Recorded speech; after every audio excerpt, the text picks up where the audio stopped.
Bom dia, boa tarde, boa noite, pessoal. Bom, hoje na nosso encontro aqui de base da cultura ocidental, vamos falar um pouco sobre o teatro antigo.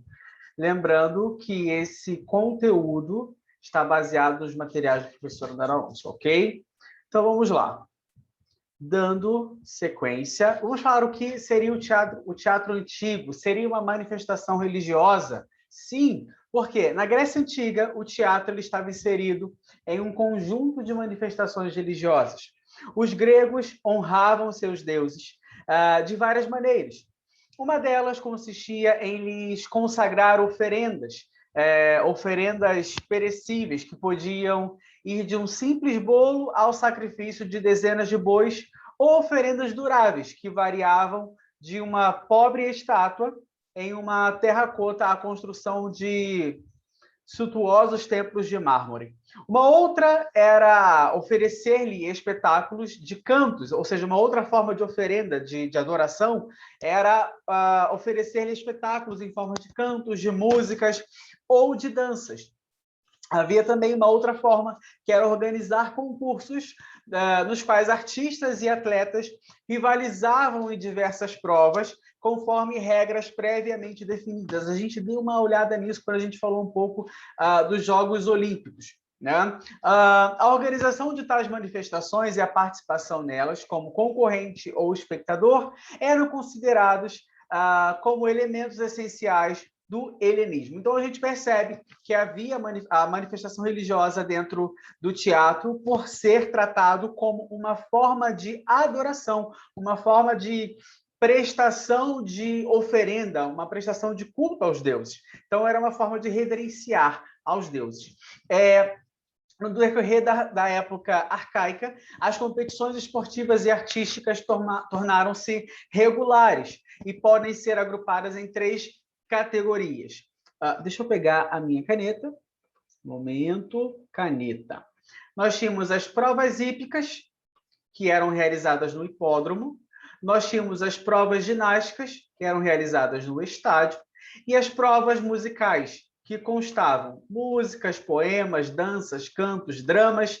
E esses dramas poderiam ser satíricos, trágicos ou cômicos. E tudo isso no teatro, que é o foco da nossa aula de hoje. Bom, os Jogos Pan-Helênicos, eles eram divididos em quatro, tá? Os Jogos Olímpicos, realizados em Olímpia, os Píticos, realizados em Delfos, e esses aqui eram realizados a cada 4 anos, os Nemeus, em Nemeia, e os Istmicos, em Corinto, e esses dois realizados a cada 2 anos. Dionísio, Deus Dionísio, que tem o seu nascimento, a sua formação, não sei, enfim. A história de Dionísio é uma história muito conturbada. Dionísio é filho de Zeus com uma humana. Zeus se disfarça para poder conquistar essa humana e de forma, enfim, como se fosse um amante, resumindo a história, tá? Como se ele se torna um amante dessa mulher. Porque Zeus tinha lá a sua esposa oficial, que vem à Terra também e se passa como amiga dessa mulher, que começa, então, a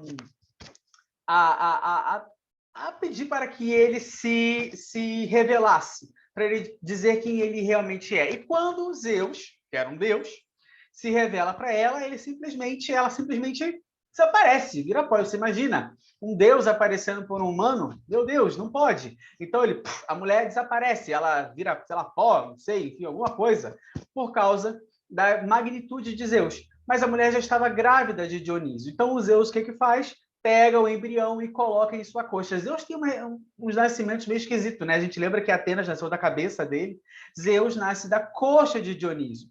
Então há também uma relação, um mito que fala da parte de Dionísio ser relacionado ao erotismo e ao teatro, justamente porque o pai dele se disfarça de um ser humano, de um homem comum, para poder seduzir a sua mãe. E a madrasta dele, teoricamente, também se disfarça para poder fazer com que acabasse aquela relação de Zeus com aquela outra mulher. E a parte erótica seria porque Dionísio nasceria da coxa de Zeus. Seria ali perto das partes íntimas de Zeus. Então, há uma história sobre o Dionísio, né? O nascimento de Dionísio, a formação dele. Bom, os festivais dramáticos atenienses estão intimamente associados ao deus Dionísio. Ele é o deus da videira, do vinho, do delírio místico e do teatro, celebrado em animadas procissões que seriam a origem da comédia.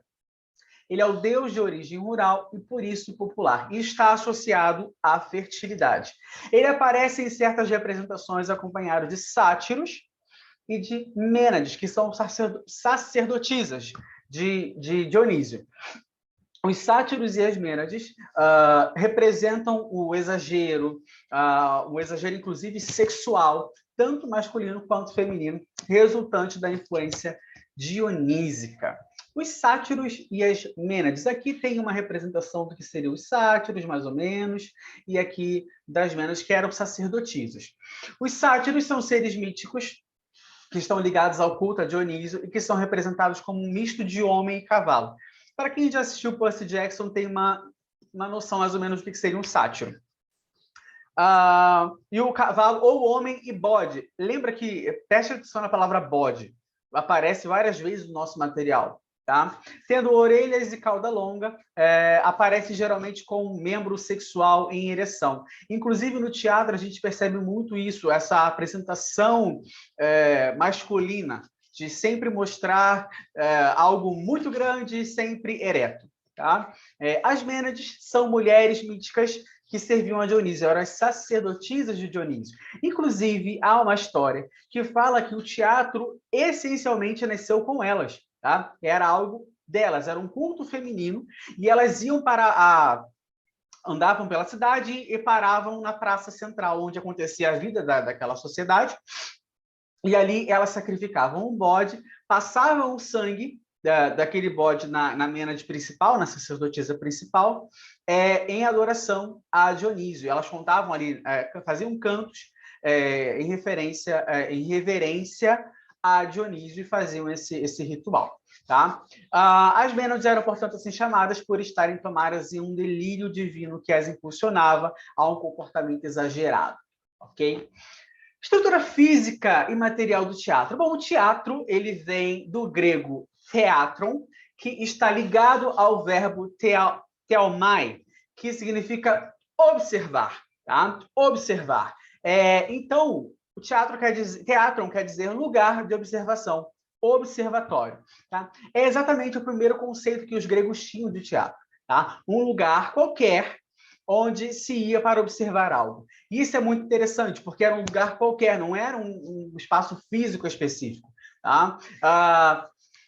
Não era um prédio, tá? Não tinha um prédio. E aconteciam esses espetáculos de forma gratuita. Tá? Esses espetáculos que aconteciam eram feitos de forma gratuita. A gente, hoje em dia, tem pouco, né? Principalmente por causa da pandemia, mas tinha-se muito em algumas partes do centro do Rio de Janeiro, algumas pessoas que faziam teatro de rua, e era gratuito. Você pagava alguma coisa se você quisesse, mas, teoricamente, é gratuito para mostrar a arte daquele pessoal.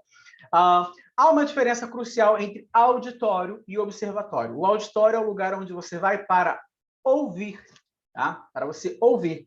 O observatório é o lugar para você observar. Observar o quê? O espetáculo, ou seja, aquilo que está sendo, que serve para ser observado. Tá? E espetáculo está ligado ao verbo expecto, que significa observar, tá? Que é um termo latino, tá? Um termo latino que quer dizer aquilo que você observa, aquilo que você vê. Uma palavra muito importante para o nosso dia a dia está ligada a espetáculo, que é o espelho. Tá? Então, o espelho veio de speculum, especulo, que é uma palavra derivacional de espetáculo. Okay? Tem-se ainda um adjetivo de uso mais poético que deriva dessa família de palavras latinas, specioso, que significa de bela aparência, tá? Belo, ok? Teatro é drama, poesia e ação. Isso é muito legal. Para quem é amante do teatro, para quem é amante do cinema, a gente consegue ter uma percepção ao estudar esse conteúdo e fica um pouco maravilhado e admirado, né? Ao contrário dos outros gêneros poéticos, perdão, que imperava apenas o som e, portanto, a audição, né? O ouvir, porque, lembrando, todo era cantado, era contado, era falado, tá? Aqui no teatro, as pessoas prestavam atenção, batiam palma, cantavam junto, ok, mas não tinha uma encenação. No teatro, você tem uma encenação, você precisa prestar atenção no que está acontecendo para entender o contexto. Então, o teatro ele trabalha com um dos sentidos que é a visão, a percepção. Então, isso a gente consegue perceber, inclusive, hoje. Por exemplo, muitas das vezes, quem está dirigindo, tudo bem, está ouvindo um podcast, está ouvindo a rádio, mas quem está em casa prefere uma aula gravada, prefere assistir um jornal, prefere assistir um vídeo. Por quê? Porque você está ali, ó. Tudo bem, você está trabalhando a sua visão, você está trabalhando a sua audição, mas você precisa ver para você entender alguns contextos. Eu vou dar um exemplo. Quando você está aprendendo um outro idioma, às vezes você não entende alguma palavra ou outra, mas pela cena que está sendo mostrada, pelo contexto, você consegue perceber. Tá? Então, se a visão era algo fundamental no teatro, fica evidente, por mais que seja interessante a leitura de uma peça teatral, a verdadeira experiência consistia em quê? Em vê-la, em observar a encenação. Tá? O teatro não foi feito para ser lido, ele foi feito para ser visto. E a peça teatral, na verdade, era um poema que deveria ser acompanhado de música, dança e imagens. Então, olha só, a peça teatral era um poema encenado. Então, tinha música, dança e imagens como acompanhamento. Tá? O teatro é drama, o teatro é ação, o teatro é poesia em movimento. É ação, tá? Poesia em ação. Tudo bem? A gente percebe que o teatro não tem uma estrutura, um contexto estático, ele é dinâmico, tá? Então, inicialmente, ele acontece em qualquer lugar. Depois de um certo tempo, começa-se a pensar em um prédio físico. Então, a gente começa a ter uma estrutura física do teatro, tá? E aí eles constroem um meio de círculo, tá? Onde tem as arquibancadas, e vai ter o palco principal lá na frente. Eu estou falando aqui sem a gente pensar muito nessa imagem. Vamos pensar no que a gente tem hoje no teatro.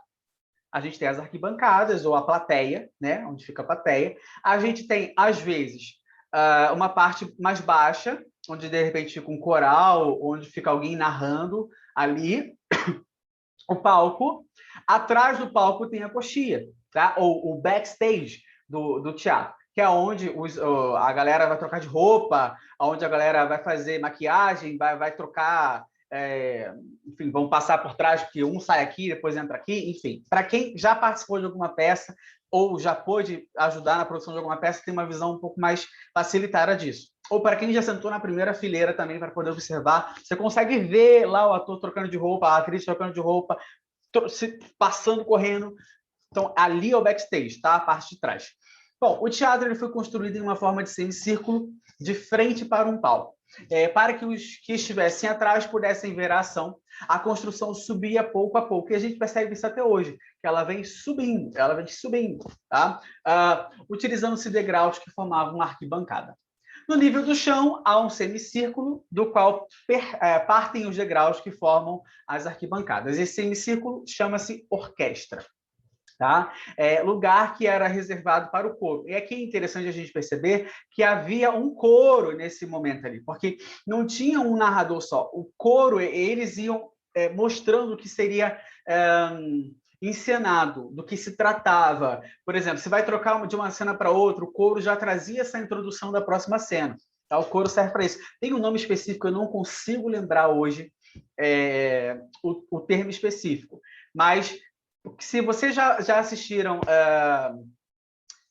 como é que é o nome do filme, gente? Oh, meu Deus, esqueci. Enfim, eu vou lembrar daqui a pouco, eu vou falar.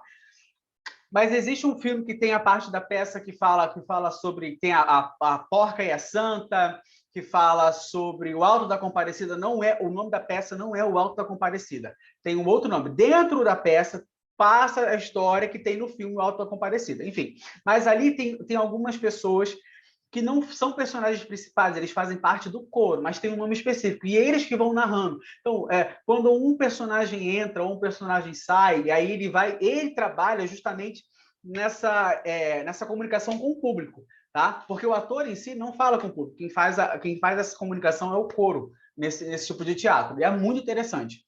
Onde eu estava? Ao lado do semicírculo, ao proscênico. Ele ficava a uma altura de cerca de 3 a 5 degraus do chão, estando quase que no mesmo nível da orquestra, onde o coro cantava e dançava.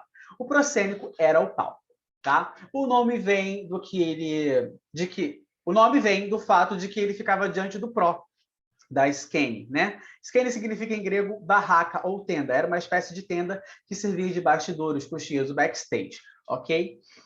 Aqui tem uma outra imagem também da estrutura do teatro na Grécia Antiga. A gente tem o skene, o proscênico, a arquibancada, o lugar onde ficava a orquestra, o acesso às escadas, no caso, para quem vai subir para ficar na parte mais alta, tá? E tinha essa preocupação de que quem estivesse lá em cima ou lá atrás tinha que conseguir ver o que estava acontecendo ali, tá? Então, o proscênico, ele ocupa o lugar do palco, né? Aliás, é um sinônimo de palco.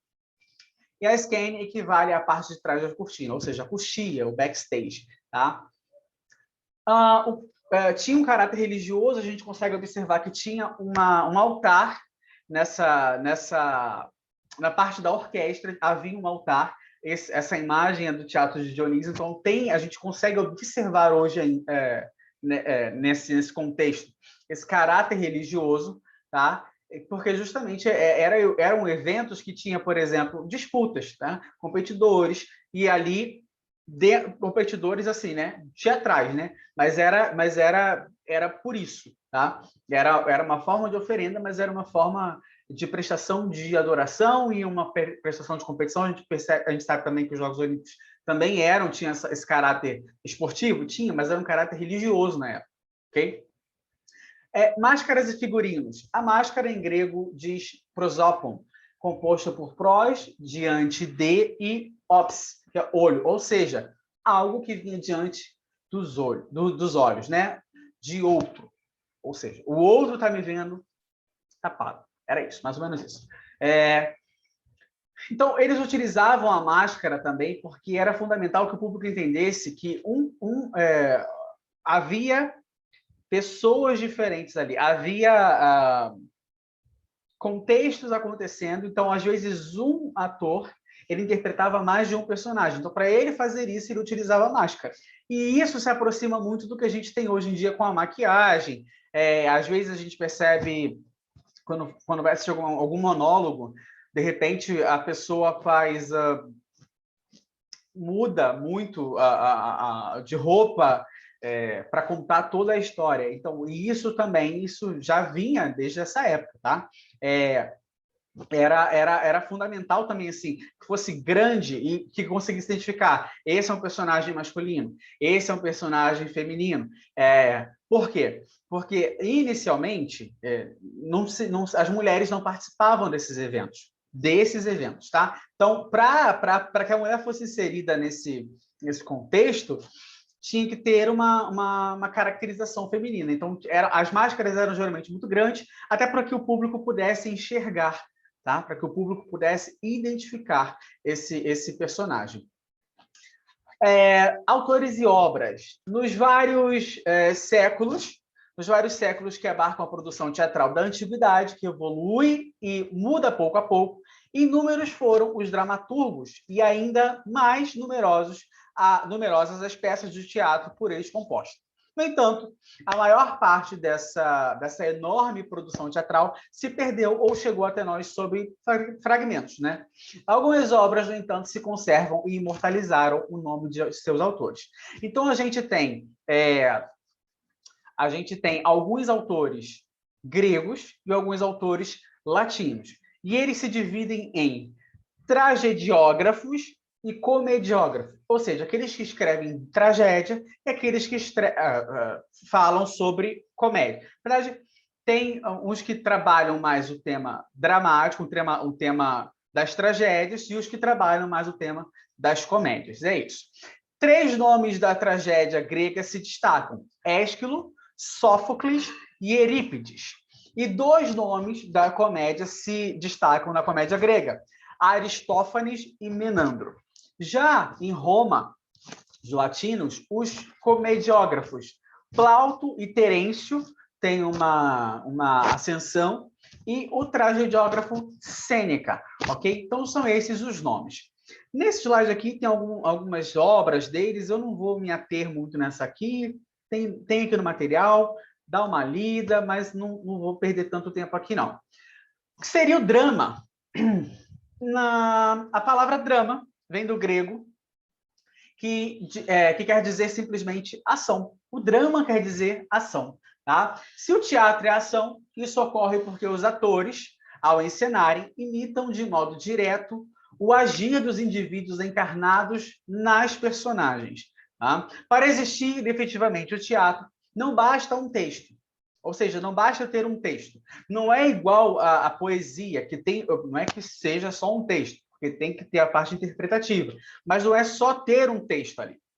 Eu preciso encenar, eu preciso de pessoas, eu preciso dos atores, que geralmente era o número de 3, tá? Eu preciso de um coro que funcionava ali, contrapondo os atores, participavam ativamente da ação, eles faziam uma comunicação com o público. Um figurino, até para poder caracterizar esses atores, para fazer o uso das máscaras, o uso das vestimentas, para saber, esse está representando um homem, está representando um deus, está representando uma mulher, tá? Um espaço físico.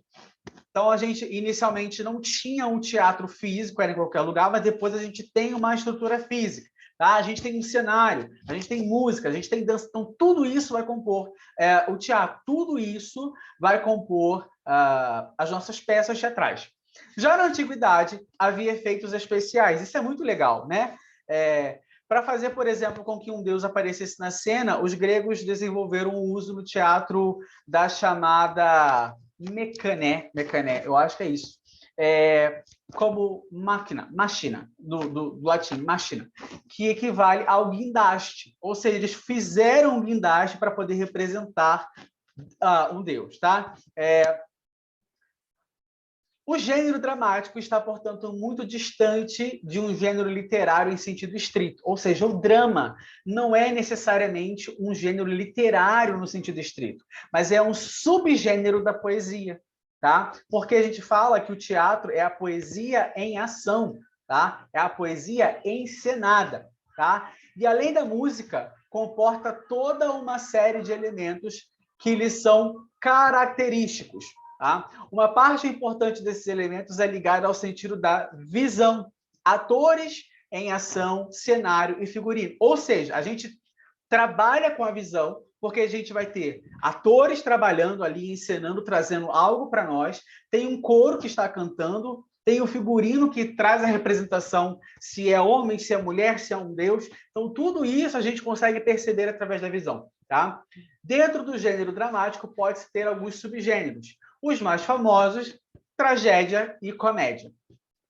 A tragédia, ela vem da palavra grega, né, tragos, que é separada entre tragos e oidé, que seria, no caso, vem da parte de cantar também. Esse oidé seria representado pelo aedo, que seria o cantor, né? Então, vamos lá. A tragédia e a comédia são, portanto, cantos, ok? São, portanto, cantos. Mas o que significa tragos? A resposta é bastante simples. Quer dizer bode. Lembra que eu falei para prestar atenção no bode? E essa é a terceira vez que eu falo do bode. Falei do bode nos sátiros, eu falei do bode nas Mênades e estou falando do bode aqui agora. Que essa tragédia, esse tragos, tem a ver com o bode. A tragédia seria algo como o canto do bode, tá? O sentido da palavra tragédia é manifestamente obscuro. Tá? Entretanto, o fato de ser notado, o bode é o animal que está associado ao deus Dionísio. Lembra que eu falei que as Mênades iam para as praças e faziam o sacrifício do bode e banhavam-se com o sangue do bode, prestando um culto a Dionísio?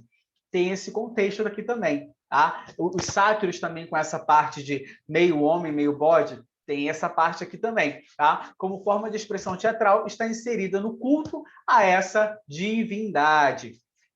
A comédia vem do comoida, do grego, tá?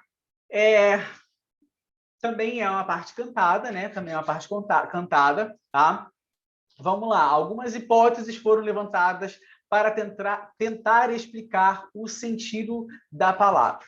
Comédia viria de comos, que era um cortejo ou procissão que percorria as ruas com cantos e danças em honra a Dionísio.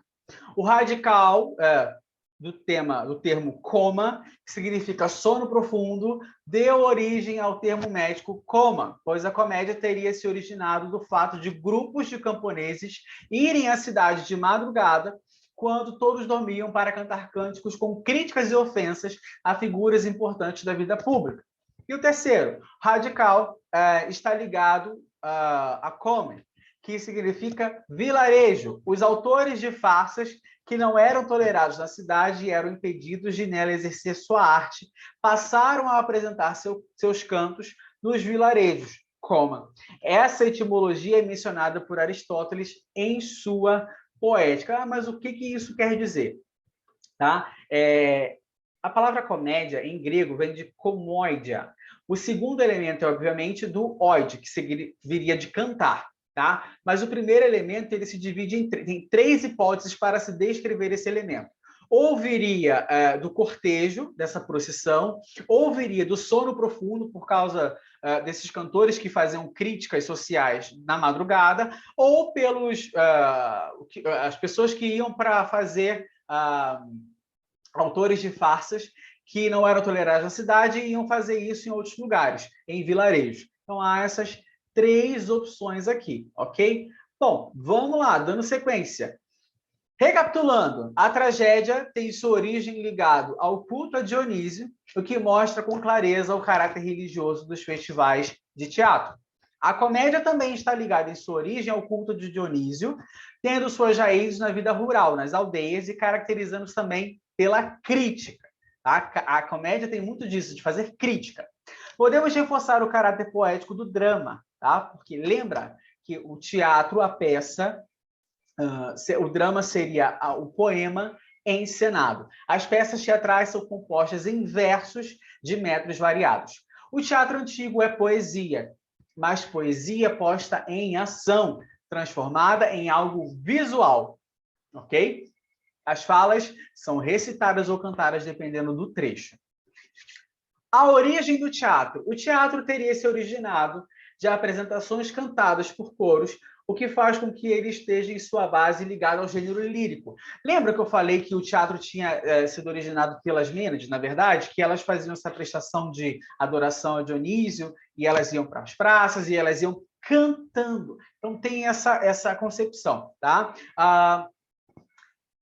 Deixa eu ver aqui. Em grego, agonistes é o termo utilizado para designar um combatente, um competidor ou um ator, pois o ator competia nos concursos realizados nos festivais.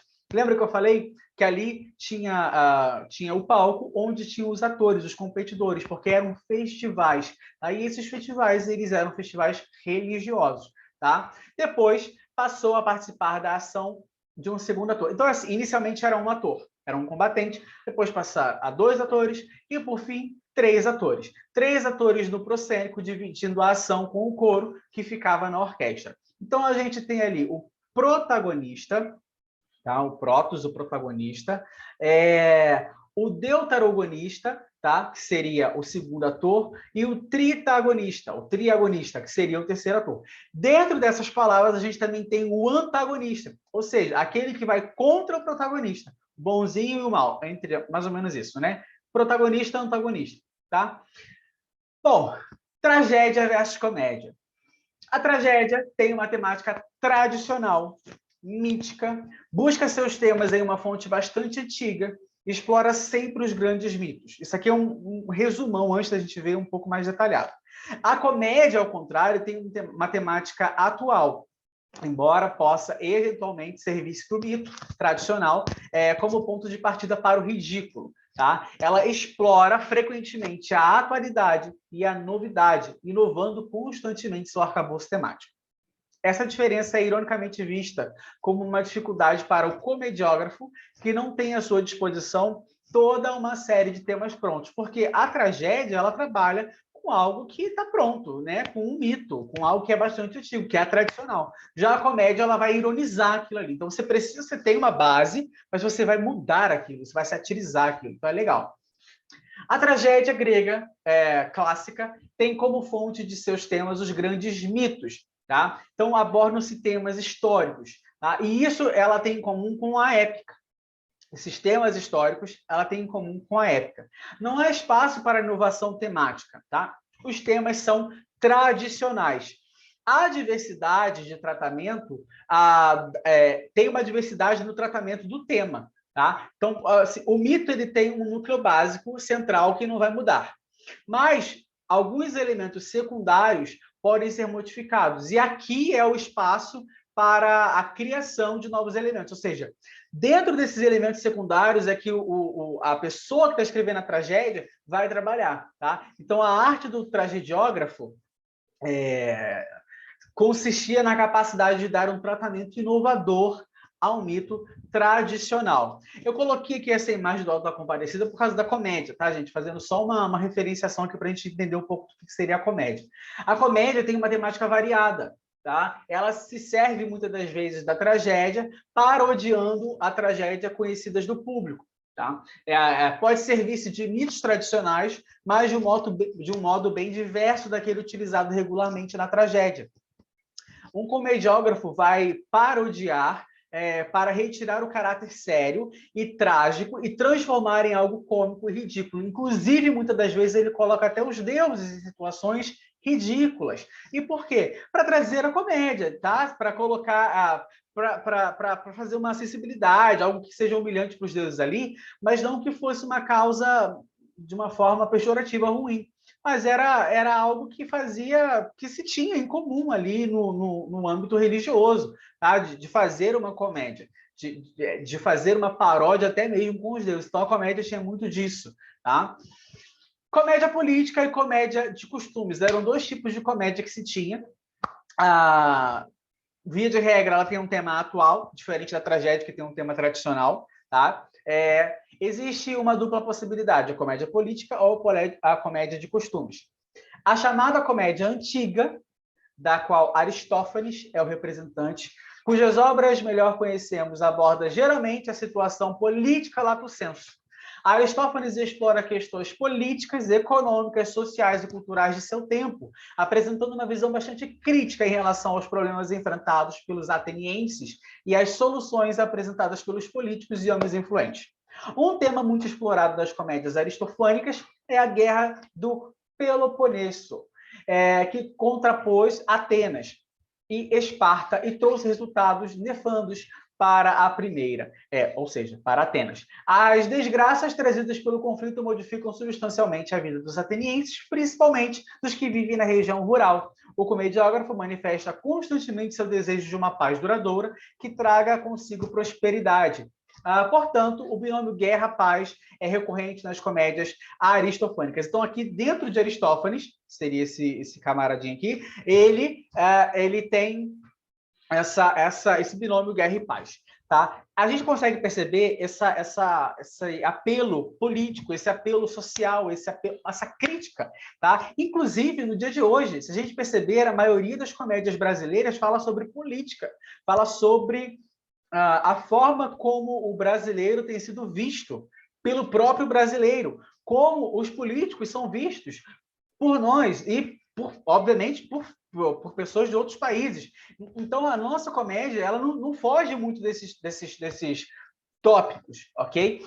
Existem comédias que são diferentes, mas falando da comédia política, tá? A gente tem muito disso, muito forte, ainda hoje, principalmente pelo cenário político que a gente vive, que é uma piada. Mas atual é também a temática da chamada comédia nova, cujo representante melhor conhecido por nós é Menandro. Se a comédia antiga aborda assuntos do âmbito social, a comédia nova, ao contrário, concentra-se em temas privados na comédia de costumes, partindo frequentemente do âmbito da vida familiar. E aí, quando a gente fala de comédia de costumes, a gente também tem muito disso dos nossos filmes brasileiros. A gente tem muito disso quando fala da família, quando fala da relação homem-mulher, quando fala da relação homoafetiva, quando fala da relação do pobre, da família pobre. A gente tem isso. E sempre tem, atrás desse tipo de comédia, sempre, você pode perceber que sempre tem uma crítica social vindo ali. Tá? Sempre tem uma crítica social ali por trás. Não é só uma comédia. Tá, existem filmes que são comédia pela comédia, mas a maioria dos filmes tem uma crítica social ali por trás. Se você prestar atenção, você consegue perceber. Ou uma ideia central. Falar, eu trouxe essa ideia central, mas diluída na comédia. Então é muito interessante, tá? Aqui trabalha na comédia nova o relacionamento entre pais e filhos, entre familiares, entre vizinhos, ok? É, portanto, uma temática mais acessível do que a social, que pressupõe conhecimento de detalhes específicos. Aqui, quando trabalha justamente essa parte do lar, traz uma aproximação com o público que não tem um conhecimento político, que não tem um conhecimento sociológico, por aí. Já é um conhecimento particular. Então, isso é legal, que você aproxima o seu público. Eu estou falando do cinema, mas não só o cinema, porque grandes filmes também nasceram do teatro, tá? Então, aqui eu estou falando no contraponto do cinema, que hoje em dia a gente vai muito mais ao cinema, que ainda está caro, mas ainda é mais barato do que ir assistir algumas peças, ok? Pessoal, eu gostaria muito de agradecer a vocês que assistiram até aqui. Eu espero que vocês tenham gostado. Por favor, compartilhem, sigam, se inscrevam no canal. E é isso. Um beijo e até a nossa próxima aula. Tchau!